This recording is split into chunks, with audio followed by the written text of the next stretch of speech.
Moikka! Meillä on Leo täällä vieraana. Quack. Quack.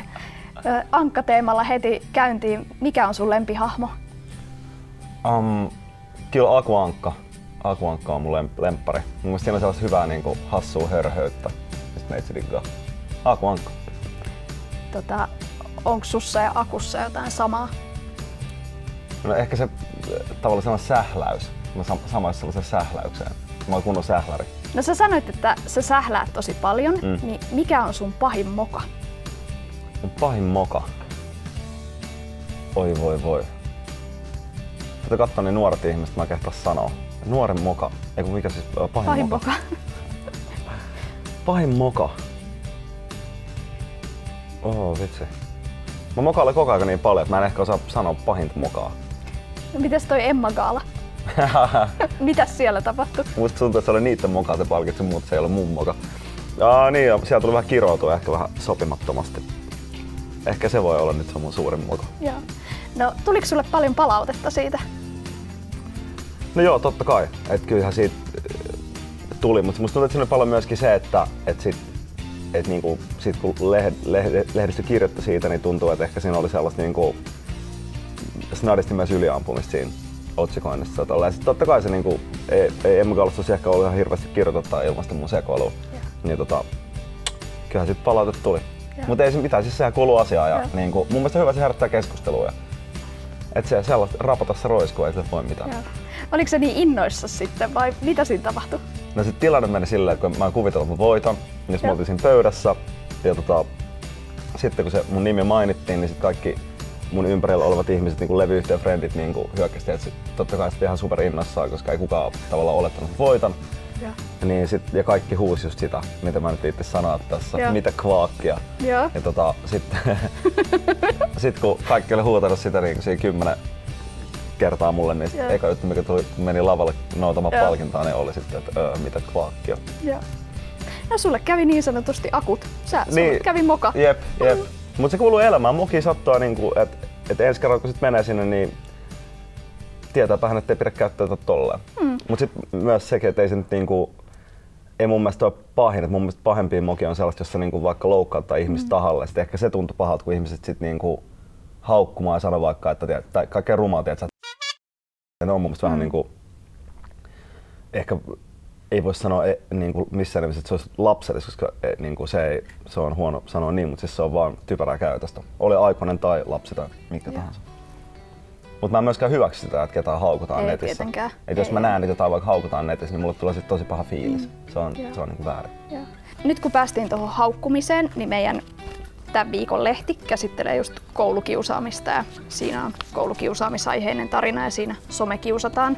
Sä saat itse asiassa tän. Yes. Ja sä oot kertonut, että sua on kiusattu aikanaan koulussa, niin millä lailla?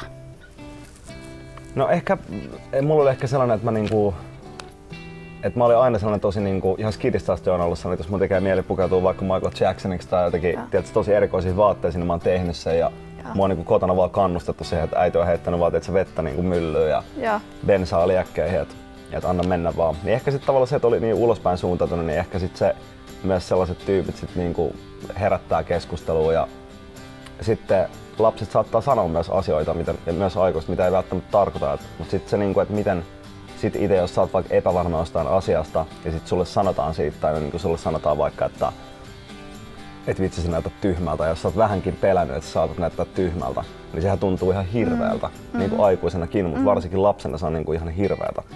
Ja ehkä tollasia. Mutta sitten mä oon jutellut niiden ihmisten kanssa sit jälkeen, että mä oon kiusannut, että ei nekään ole tarkoittanut sitä, ne on pyytänyt anteeksi. Että eihän kukaan myöskään halua olla tavallaan kiusaaja. Ja suuri osa sellaista ihmistä, jotka on kiusannut, ne voi itse huonosti ja sitten ne purkaa sitä huonoa oloa valitettavasti muihin. Mutta ehkä tollaista sellaista nälvimistä ja sellaista. Joo.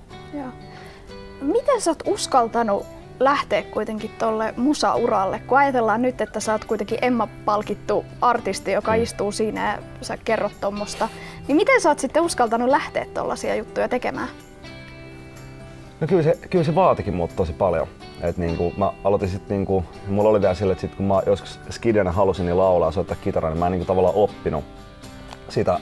Ja sit mä halusin kuitenkin tehdä musiikkia. Mut sit mä en kehannut laulaa vaikka jossain musatunneilla, koska mä olin aina sanonut, että jos joku vaikka nauroi mulle, niin musta tuntui tosi, niinku, tiedätkö, tosi pahalta. Ja sit mä menin ihan niinku lukkoon, että mä enää ikinä halua tehdä sitä. Ja sit tuli jopa sellainen niinku, vähän jopa vitsi sit mulle. Että mä oon tottunut vähän suhtautua asioihin silleen, että jos mua niinku sattuu tai niinku hävettää tai nolottaa, niin mä käännän sen niinku vähän niinku vitsiksi. Ja sit mä olin muutenkin sellainen tyyppi meidän niinku luokalla ja koulussa, että mä olin tosi sellainen niinku aina tiedätkö, äänessä ja hirveä show päällä koko aika ja vieläkin. Mut sit mä aloin soittaa rumpua ja sit jossain vaiheessa mä soitin niinku 11 vuotta rumpua ja sit mä tein samaan aikaan biisejä. Niinku, mutta mä en ikinä ne biisteistä ollut sellaisia kuin mä niinku halusin, koska mä en sit itse soittanut, mä en edes kitaraa tai laulanut. Et sit jossain vaiheessa 2011 mä niinku päätin, että mä vaan treenaan kitarasoittamista ja opettelen laulamaan. Ja mun silloinen tyttöystävä oli laulaja ja se vielä sanoi mulle näin, että jos sä haluat niinku menestyä musiikilla, niin älä ikinä ala laulaa, että sä et vaan osaa laulaa. Ja mä olin ihan silleen, että haistan niinku, tiedätkö, homeet, että niinku, mitä sä voit sanoa noin. Ja sit mä menin salaa laulutunneille. Mä en kertonut kellekään. Aloin käymään laulutunneilla ja sit jossain vaiheessa rohkaistui kertoa sitä. Sit se vaan, en mä tiedä, kai sit meni, että sit kun sen päätti vaan ite niinku, ja soitti niin paljon kaikkia keikkoja, että uskalsi vaan esiintyä, niin sit ehkä se kynnys vaan niinku tavallaan madaltu. Mutta vieläkin välillä tuntuu oudolta, tai niin mä oon laulaja. Että jos joku vaikka sanoo, että laulaja Leo, niin mä oon aina että mä oon laulaja. Mutta en mä tiedä, kai sitä rohkaistu. Mutta mulla on aina ollut sellainen perhe, joka on kannustanut mua super paljon, niin kuin just broidi ja äiti, niin ei se sitten, mikä siinä sitten. Kaikki asiat vaan tapahtuu jotenkin vähän oudosti. Ja sit siihen liittyy niin paljon, että sit sä haluat niinku soittaa hyviä keikkoja ja tehdä hyviä biisejä. Ja et se laulaminen ehkä jää sit vähän niinku jopa, että se on vaan sit yksi osa sitä, että siinä on niin paljon kaikkia erilaisia juttuja.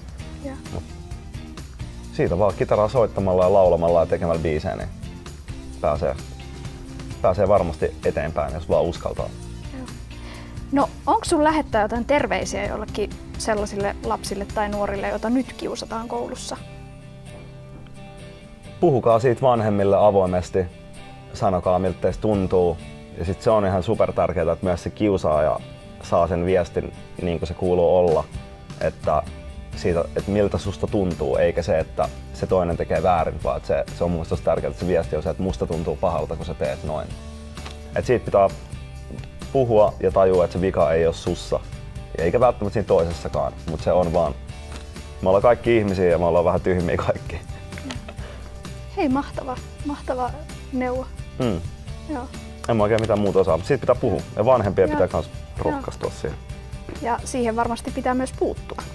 Ehdottomasti. Mutta mä tiedän, että kyllä mun mielestä koulussa varmaan puututaan siihen, mutta sekin saattaa olla niin vaikeaa, just se kiusaamisen puuttuminen, koska aina niitä tilanteita ei välttämättä aikuiset tai opettajat ei välttämättä näe niitä tilanteita. Ja sitten yleensä ne kiusaajat aina väittää, että en ole tehnyt mitään tai että en mä ole tehnyt mitään eikä ota vastuuta. Niin ehkä se on tärkeää, että sitten ainakin sanoo, että musta toi tuntuu pahalta, vaikka sille kiusaajalle.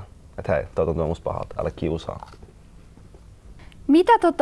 Minkä neuvon sä antaisit semmoselle ihmiselle, joka pelkää hirveästi epäonnistumista? No mun mielestä ehkä sitä epäonnistumista ei tarvitse tai kannata pelkää, koska sitä ihmisen mun mielestä kuuluu epäonnistua. Kaikkihan epäonnistuu. Et ei kukaan opi niin ajaa pyörällä heti ekaa kertaa. Tai ehkä oppii, en tiedä, mutta niin se, että elämässä voi mokata ja voi epäonnistua ja ei pidä lannistua mun mielestä. Et enemmänkin niistä epäonnistumisista voi tavallaan tulla onnistumisia. Et itse asiassa mä oon tehnyt sellaisen mun viimeisen sinkku, jonka nimi on Jos käykin niin siinä tavallaan lauletaan siitä onnistumisen pelosta. Et koska sekin on, niin kuin onnistuminenkin on myös pelottava asia myös. Et jos sulla on joku asia, missä sä haluat onnistua, niin sä tavallaan pelkäät sitä epäonnistumista, mutta sitten tavallaan, kun sä vaikka saavutat unelmia ja ne onkin toteutunut, niin mitä sitten tapahtuu? Koska niitä niin kuin tulee matkan varrella. Onnistumisia ja epäonnistumisia. Et mä en tiedä, voiko niitä tai kannattaisi kumpaakaan pelkää tai olla. Pitää olla jotain päämääriä mennä niihin. Mutta ehkä se vinkki on, että ei tarvitse pelkää, koska niitä tulee joka tapauksessa. Ja minkä neuvon sä antaisit Akulle? Älä ikin pue housuja jalkaa. Se on hieno neuvo.